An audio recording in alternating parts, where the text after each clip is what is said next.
Association dinner. On Thursday night, Bush attended his first Correspondents' dinner. He spoke for several minutes before the night's featured speaker, Comedy Central's Ben Stein. This 45-minute event begins with the traditional toasts and an award presentation. Gentlemen, please take your seats. Ladies and gentlemen, please take your seats.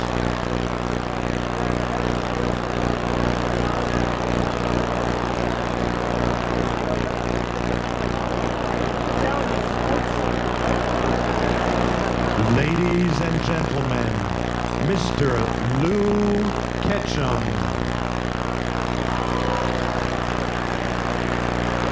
Good evening, ladies and gentlemen, and welcome to the 57th Annual Radio and Television Correspondents Association Salute to Congress Dinner. You're part of another record-setting number of guests. Thank you all for being here. Right now, I'd like to ask you all to please stand and join me in the Executive Committee in our tradition of toasts to the President and the First Lady, the Vice President and Mrs. Cheney, and Congress. Please join me. To the President of the United States and Mrs. Bush. Here, here. To the Vice President of the United States and Mrs. Cheney. Here, here. And to the ladies and gentlemen of the 107th Congress.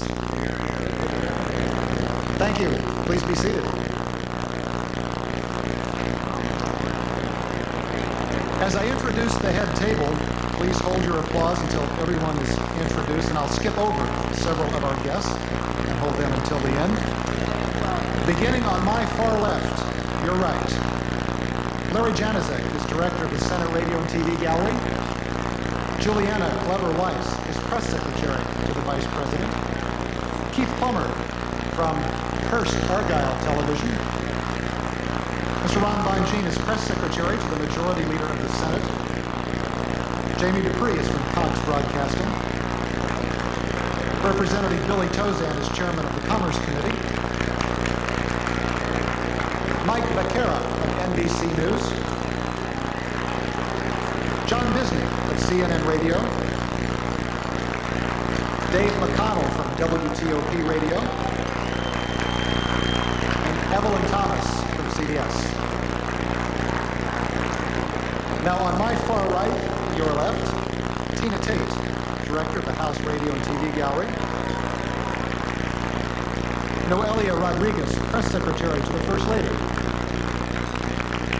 Bob Fuss, CBS Radio. John Fury, press secretary to the Speaker. Ted Barrett from CNN. Mr. R.A. Fleischer, press secretary to the President. Representative Tom DeLay, Majority Whip of the House. Annie Tin of C-SPAN. And Mr. Ben Stein joining us from Comedy Central. And so join me in welcoming to our dinner for the first time the Vice President of the United States and Mrs. Cheney.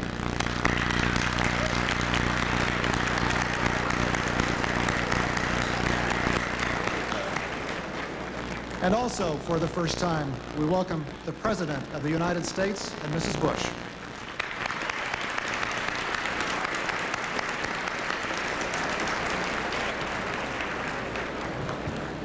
A tradition of the Correspondents Association is the presentation of the Joan Shorenstein Barone Award for excellence in national affairs and public policy reporting. And here to present the award is one of Washington's most respected journalists, a CBS colleague and friend of Joan Barone's, and last year's Barone Award winner, Mr. Bob Schieffer.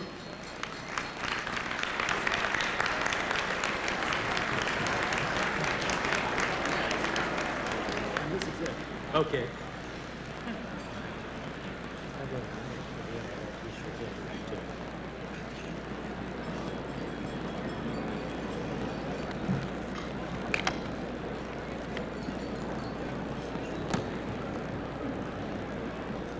I'm not going to talk until we kind of quiet down just a little.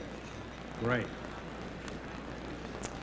The Joan Barone Award is presented for excellence in Washington-based national affairs and public policy reporting.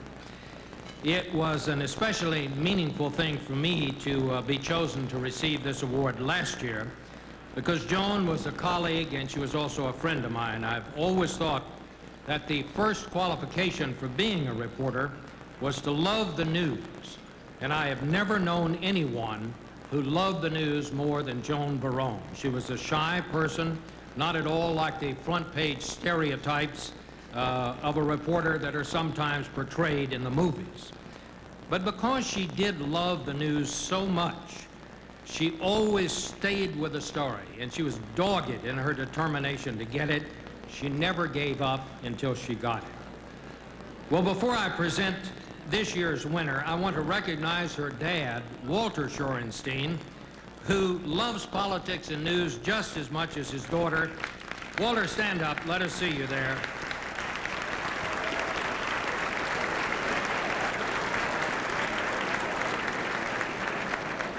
He supported this award from the very beginning. And Walter, it's great to have you here tonight, and we appreciate your support. Now, on to this year's winner. And could we please have some quiet back over there? The heart of journalism is always asking the right question and then listening for the answer. What young reporters sometimes fail to understand, I think, is that the listening part is just as important as the asking part. Well, this year's winner has been asking the right questions, but more importantly, he is also an expert listener, which is why he always asks the right follow-up question, which is usually the question that produces the news. Well, who is this person? Whether he was questioning Governor Bush about his visit to Bob Jones University, or Vice President Gore about those White House coffees, when public officials were guests on his broadcast, they knew they would be questioned by someone who had done his homework, and they knew they'd better be prepared to defend whatever they'd done or said because he was going to ask them about it. Who can this man possibly be? I would just say, listening to this, Mr. President, you might want to avoid him in the future. He sounds pretty tough.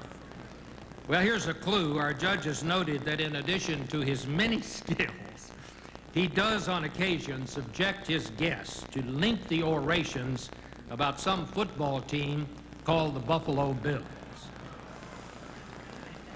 And unlike Joan Barone, I would not call him the shy and retiring type. The judges have also asked me to add that he gets some very good help from his executive producer, Nancy Nathan, and producers Betsy Fisher and John Gallagher.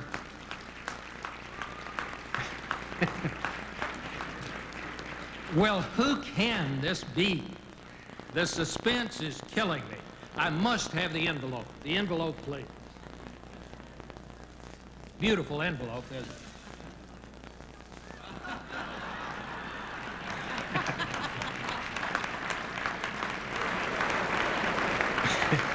The winner is my good friend and very fierce competitor, Tim Russell.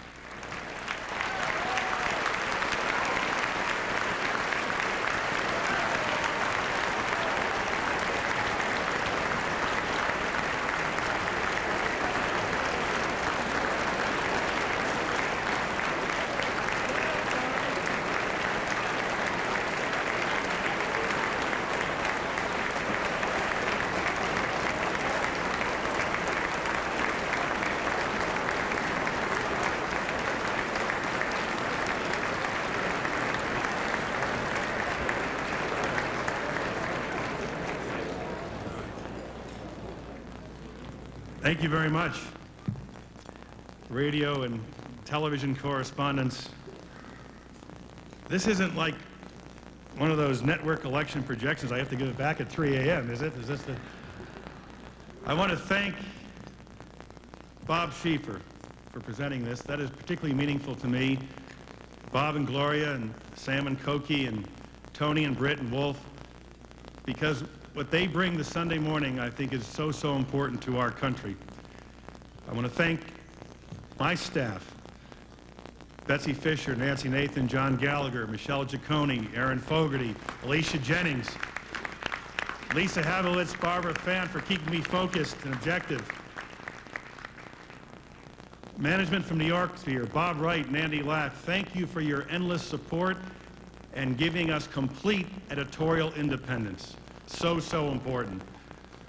There's no place I'd rather be than be on the front lines of journalism at NBC News. My partner on election night and Captain Tom Brokaw is here, and the men and women of NBC News, thank you so much.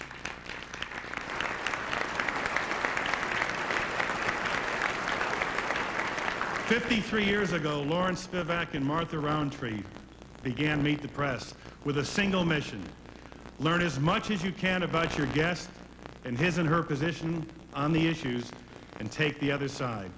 And do it persistently and with civility, and you'll be perceived as fair and objective."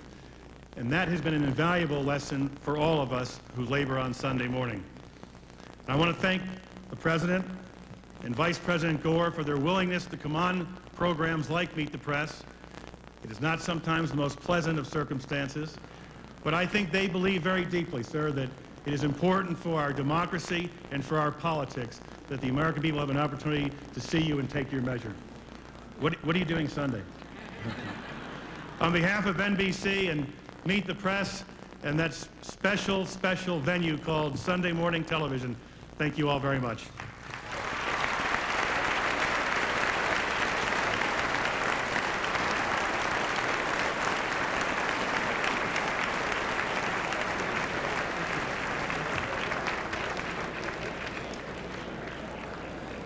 Our congratulations to Tim, and I'd like to thank the Joan Shorenstein Barone Award judges, Nancy Ambrose of CNN, who's about over there, Steve Scully from C-SPAN, Brian Naylor of National Public Radio. They spent a lot of time evaluating several dozen terrific entries. And again, our thanks to Joan's father, Walter Shorenstein. We're pleased, as always, you could be with us this evening. It's now my pleasure and honor to introduce the President of the United States, George W. Bush.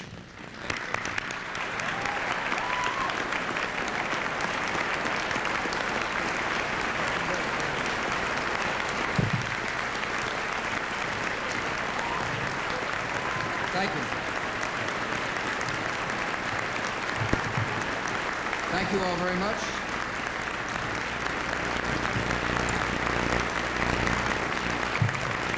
Thank you. Well, Lou, thank you very much. Laura and I are thrilled to be here. I appreciate the members of the press. I think you serve a very useful purpose, especially tonight.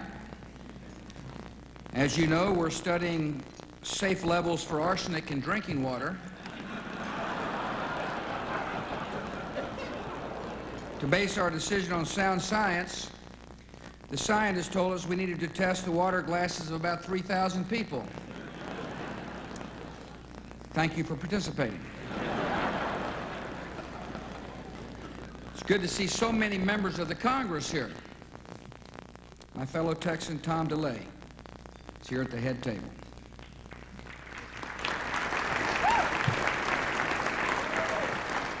Lou asked me a little earlier if Tom ever smiled. I said, I don't know, I've only known him 9 years.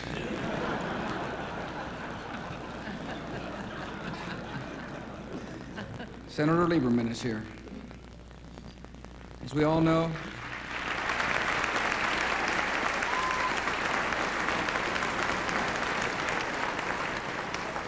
Joe is an Orthodox Jew. So he does no work from sundown Friday to sundown Saturday. This has so impressed me, I myself am thinking of converting.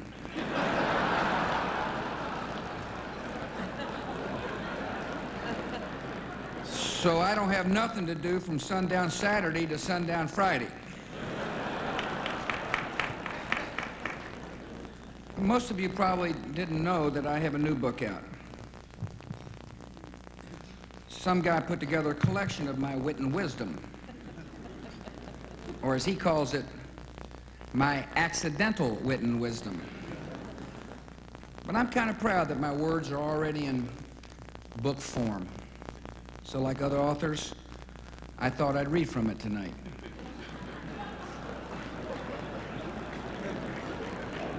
It's like the thoughts of Chairman Mao, only with laughs and not in Chinese. Here's one from the book, and I actually said this.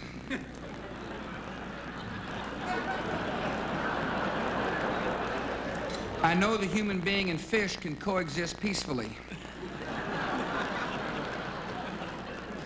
Now that makes you stop and think.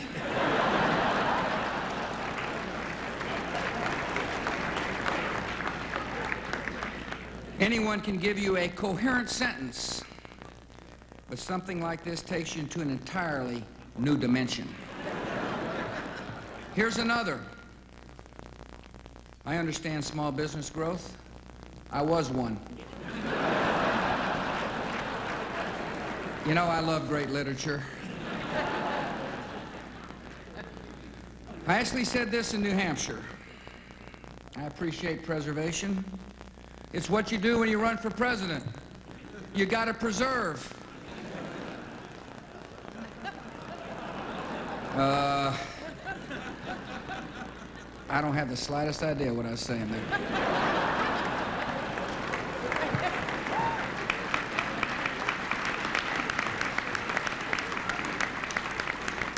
Or how about this one? More and more of our imports come from overseas.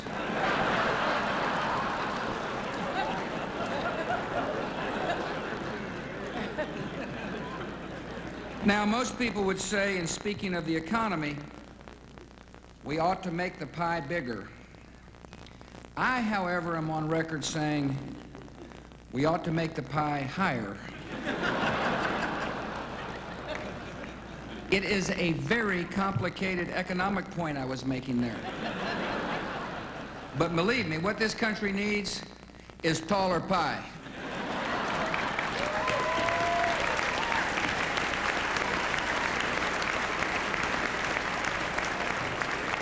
And how about this for foreign policy vision? When I was coming up, it was a dangerous world, and we knew exactly who the they were. It was us versus them, and it was clear who the them was. Today, we're not so sure who the they are, but we know they're there.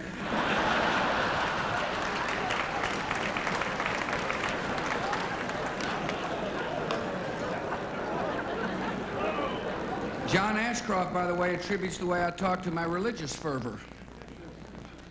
In fact, the first time we met, he thought I was talking in tongues. Then there is my most famous statement. Rarely is the question asked, is our children learning?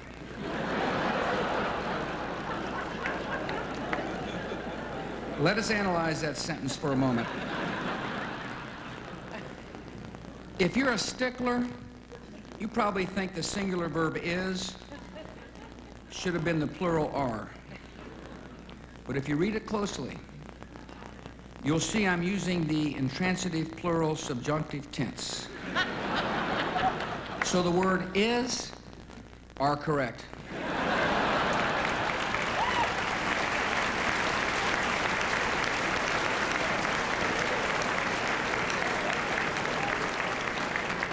Finally, let's see you wordsmiths out there diagram this sentence I said.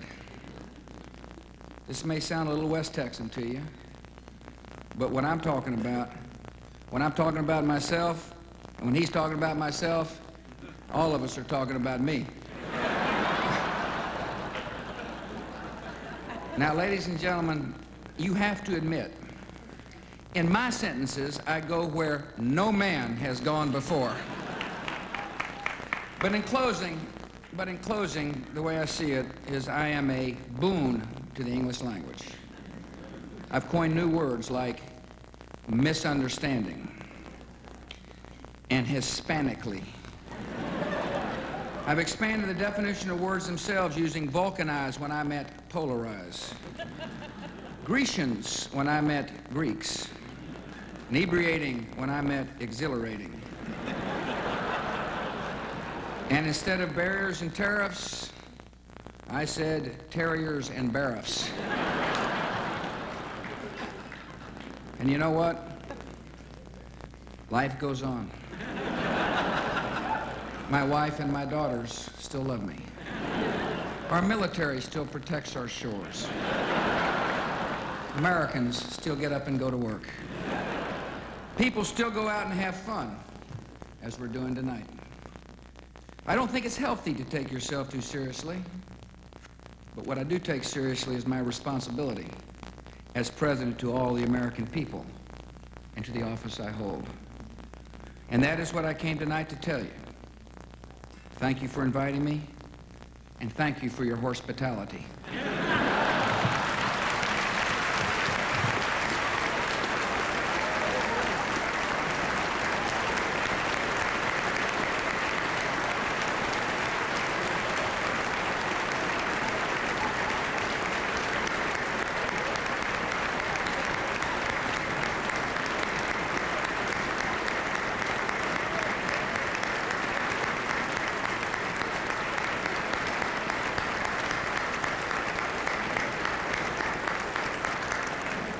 Thank you very much, Mr. President, for being with us and for those remarks. The insights that our guest speaker tonight has into politics in Washington come from one of the most varied backgrounds of any speaker we've ever had. He's an economist, a lawyer. He was a speechwriter for Richard Nixon and Gerald Ford. His articles, columns, and editorials have appeared in numerous publications. He's the author of 15 books, including the latest. It's called Tommy and Me, The Making of a Dad. And one reviewer of that said, fatherhood was the role that Ben Stein was waiting for all his life. Ben Stein also knows about show business. He's a longtime screenwriter. He helped create a very funny program called Fernwood Tonight. In front of the camera, he's made guest appearances on Murphy Brown, The Wonder Years, and Seinfeld. His film credits include Ghostbusters 2, The Mask, and Dave. And his role as the monotone teacher in Ferris Bueller's Day Off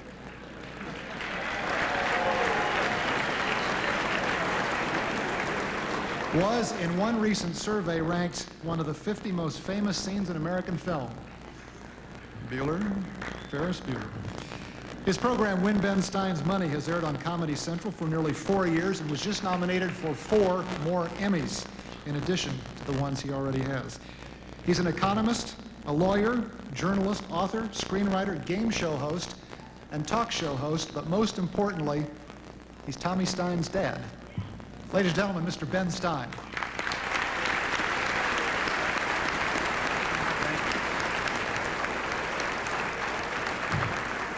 Mr. President, Mrs. Bush, Mr. Vice President, Mrs. Cheney, I've thought of an honored guest of every stripe. I've thought of a clever way to solve the problem I had about wondering whether or not you would laugh at my jokes, and that is, I will be very short if you laugh at my jokes. I'll go on a long time if you don't. That's very good. That's very good. I like it's interactive. This is an interactive medium. First of all, I bear with me a letter that I was given by a friend who worked at the Clinton White House. Actually, I don't have any friends who worked at the Clinton White House. Well, Gene Sperling worked at the Clinton White House. He was a friend. Anyway, I got this letter. It's on White House stationery, and I wanted to read you the gist of it. It's fairly long. The White House, Washington, D.C., January 19, 2001. It's addressed to Mr. John Hinckley. John Hinckley, St. Elizabeth Mental Hospital, Washington, D.C. Dear Mr. Hinckley, Hillary and I wanted to drop you a short note to tell you how thrilled we are that you have made a full and complete recovery. We are delighted that you are now completely cured and are able to rejoin the community of productive human beings in this country. Accordingly, I send along with this attached a full and complete pardon, and I wish you best possible luck in your future career, whatever it may be. Sincerely, William Jefferson Clinton. P.S. Bill O'Reilly is dating Jodie Foster. Now, that reminds me that I was also told by a friend, the same friend, same imaginary friend, that's the only kind of friends I have, who, as a Republican in Hollywood, those are the only friends I have, imaginary friends, that Bill Clinton and Jerry Falwell were seated next to each other in the first row of first class on a plane last week. They were flying, I guess they were flying somewhere, and after the plane took off, the flight attendant came up to the former president and said, "Mr. President, we've taken off. May I get you something from the bar?" And Bill Clinton says, "Well, I guess I'll have a vodka and tonic." And the flight attendant turns to Reverend Falwell and says, "Reverend, may I get you the same thing?" And Jerry Falwell says, "Alcohol? Let alcohol pass my lips. I would never even think of it. I would rather be locked in a Las Vegas hotel room and stripped naked with the most wanton, licentious teenage prostitute in Las Vegas for a week than let alcohol pass my lips." And Bill Clinton tugs at the stewardess's sleeve and says, "Could I change my order? I didn't realize there was a choice." Oh, you guys really are Democrats, aren't you? Wow. Wow, even in Hollywood, that gets a huge laugh. Wow. Okay, well, speaking of Hollywood, I have some bad news and some good news from California. You know, we've had a lot of problems in California lately. The bad news is that 2 million men from Mars have landed. The good news is that they eat trial lawyers and they pee electricity. And speaking of, oh God, you guys are just impossible. I'm going to be here all night now. I just want to warn you that. That's it. Forget it. Dry eyes, clear eyes, itchy, watery eyes. I mean, forget it. I'm going to start talking about the Smoot-Hawley Tariff Act any second now, and not only that, I'm going to give you a quiz. All right. Now, speaking of trial lawyers, we all like to talk about, I guess some of you might be trial lawyers. I certainly know that they give a lot of money. But anyway, there's a trial lawyer and a architect and a rabbi playing golf. And they're very upset because in front of them, the foursome that's playing is playing very, very, very slowly. So they send their caddy to find out what's going on. And the caddy comes back and he says, "I have the most amazing news. They're playing this slowly because they are blind." And the rabbi says, "Oh, thank you, great God, Yahweh. Thank you, great God, for allowing these poor people deprived of sight to be outside and smell the wonderful grass and breathe the fresh air. Thank you, dear God." And the architect says, "Oh, thank you, God, for allowing these people to master this incredibly intricate and difficult game even though they're deprived of sight." And the trial lawyer says, "Well, if they're blind, why the hell can't they play at night?"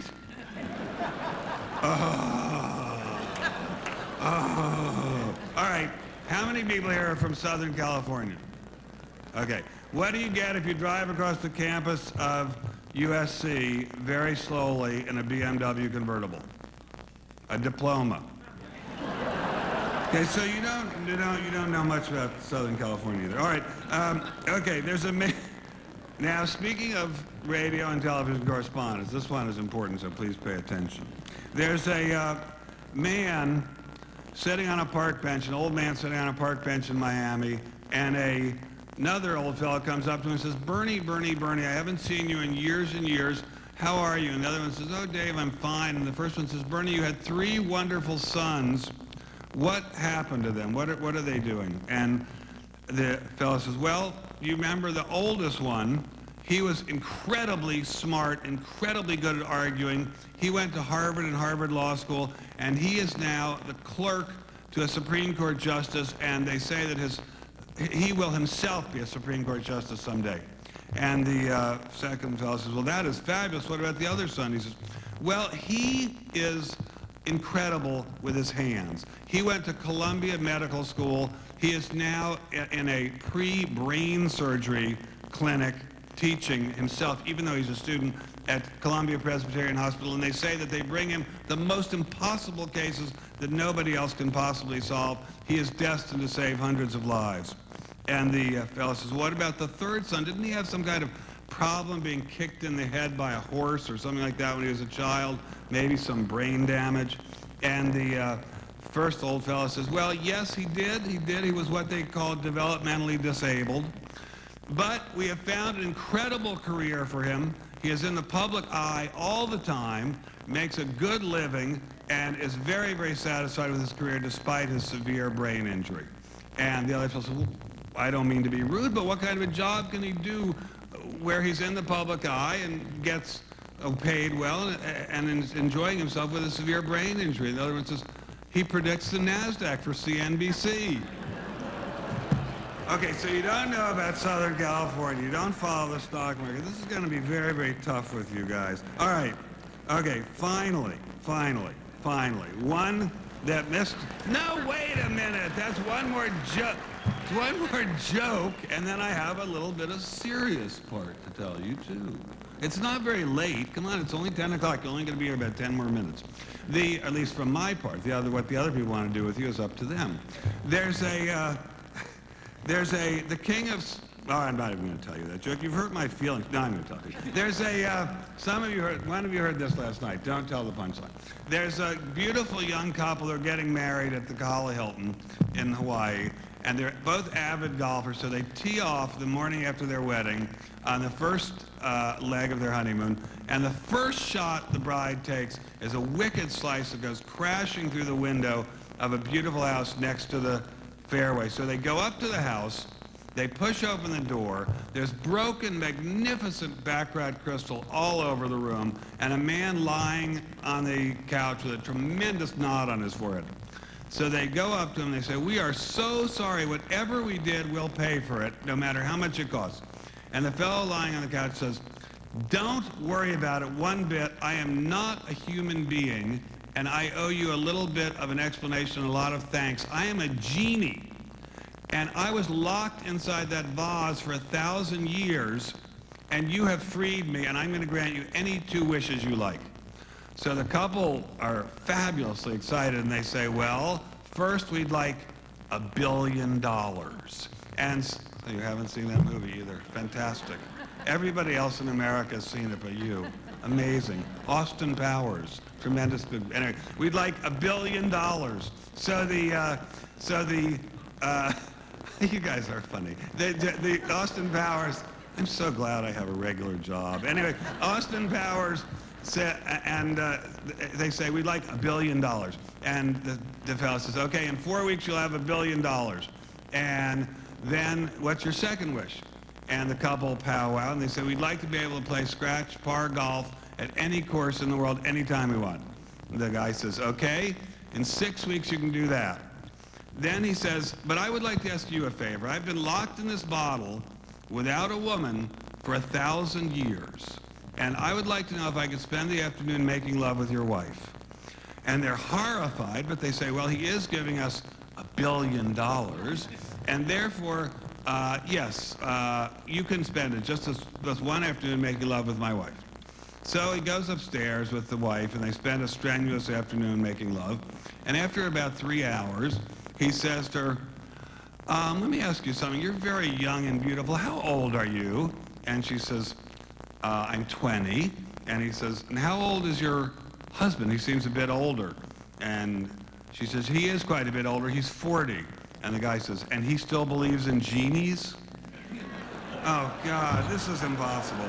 All right. All right. This is hopeless. I don't know what to say. All right, I'm just going to make this... I'm going to have to just go on now forever. I have a couple of respectful thoughts about what to do with the surplus. You guys just enjoy torturing me. That's all right. Tomorrow I'm speaking to a group of crippled children, and they will be much more appreciative. First, a couple of ideas about the surplus. One, why not, since you have demonstrated skill getting a professional baseball team into a city, get back the Washington Senators?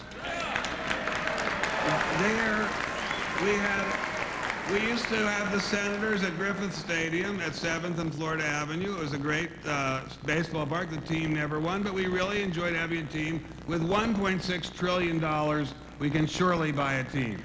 Second, for the Wizards, it seems to be with whatever's left over, we could get Kobe and Shaq. That seems a small matter, not even a big matter. Third, a very, very simple idea. Mr. Warner and the Freak for the Redskins. We could get by them too. And then we would also have enough money to do something that has been long, long, long overdue, reopen Garfinkel's. That was a major loss. If we could get Garfinkel's reopened, I think even still we would have enough money to address the most important problem in the history of Washington, the humidity. And that is by putting a big dome over Washington. And if you want an air conditioning, we'd get the electricity from those men from Mars, because we have all these lawyers here for them to eat. Oh, never mind. You don't even remember that far back. Anyway, all right, I'm going to now come quickly to the end. I'm not really an expert on national policy. My father, whom many of you knew, was an expert on national policy, and he could opine sincerely and intelligently about national policy. But I can't, and I'm never going to be able to know very much about it. I'm not going to be like Samuelson. I'm not going to be like Alan Greenspan. I don't know how large the deficit or the surplus should be. I don't know whether you should count M1 or M2 as the important monetary aggregate. I do have a very good idea that it's an incredibly good thing to spend a lot of time with your mother and father as they're getting older. I know that the time I invest with them, be quiet. Do you think I would talk if you were up here? Anyway, well, I might. It's a very, very good idea to spend a lot of time with your parents as they're growing older. You're not going to have them around very long. Call them and tell them you love them. I know that it's an incredibly, unbelievably valuable thing to spend more time with your children than any of you do, even more than I did when I was an unemployed actor. There is no greater reward you have in life than spending time with your children. There's nothing that assures the payoff. The NASDAQ has been a disaster lately. The Dow has been a disaster. Time you spend with your children always pays off. It's tax-free. It's an unbelievably great investment.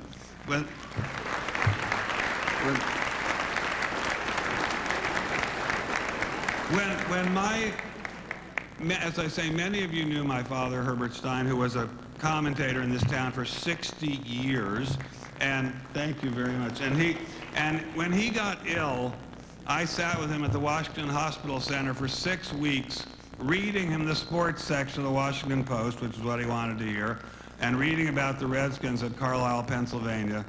And I must say, never was time better spent. And when he went off to join my mother, who had already passed away, I was devastated. And my wife and my son came over from California to keep me company. And my son, who at the time was 11 years old, came with me for a walk into Georgetown. And I sat with him at that little Vietnamese place at 29th and M. And I said, Tommy, I just feel like don't want to even live anymore. I feel so sad about my father. And he said, Dad, don't you understand? You are the coolest dad of any of the dads in my class, and every kid in my class wishes you were his dad. And I thought, nothing will ever come up to that standard again. And I felt as if every moment I'd ever spent pushing him in the goddamn swing was worthwhile. And I recommend very strongly that you try to do more of that.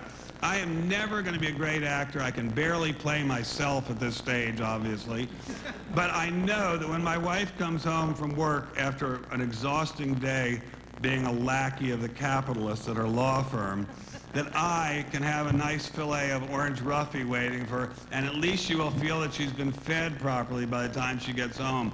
And when she goes to sleep, she won't go to sleep hungry. She'll go to sleep feeling somebody has cared about her. And that pays off far, far better than getting an Emmy or than being on stage with famous actors. It's even as good as being on stage with the President and the First Lady of the United States. In this world, I cannot change much by writing or acting. In my little teeny world, I can change a lot by being good to the people I love. I want desperately for good things to happen to the people I love. We all desperately want for good things to happen to the people we love. We all pray to God to do good things for the people we love. But here on earth, God's work is our work. Thank you very much.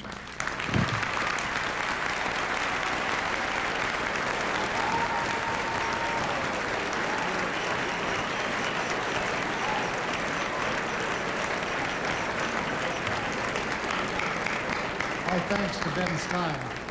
There's one other guest here tonight that we'd like to recognize, and I think she's sitting about as far back as you can in this area. She's Gung Xiaosha, Radio Free Asia's Cantonese service chief. During the Cultural Revolution in China, she was forced to work in a factory. Eventually, she emigrated to the United States and earned a PhD from Harvard. And she waited for years to become an American citizen. And she was sworn in as a citizen earlier today.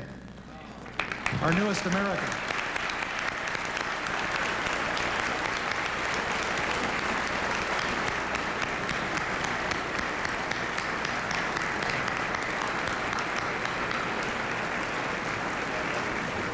There are a group of people in the Capitol who make our jobs much easier, the staffs of the House and Senate radio and television galleries.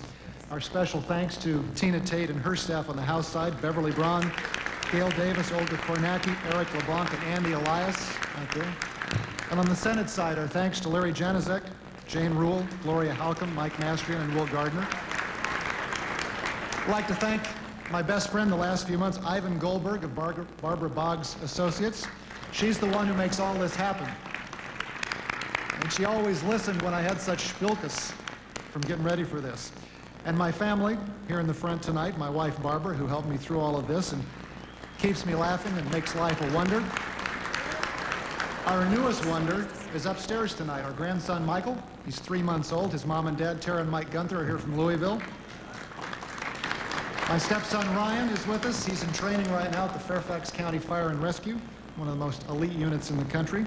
And my parents are here from Boulder, Colorado, Margaret and Doyle Ketchum, celebrating this year their 54th wedding anniversary.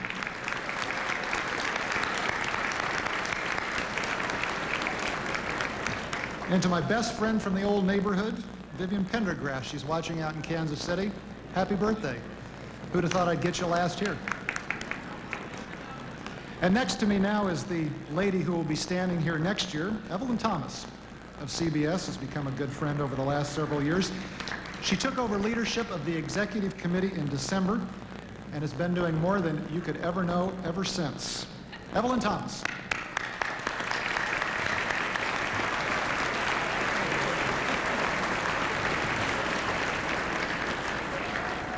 I want to thank you for coming. I hope you had a good time and enjoy the after parties. The dinner is over.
With comedian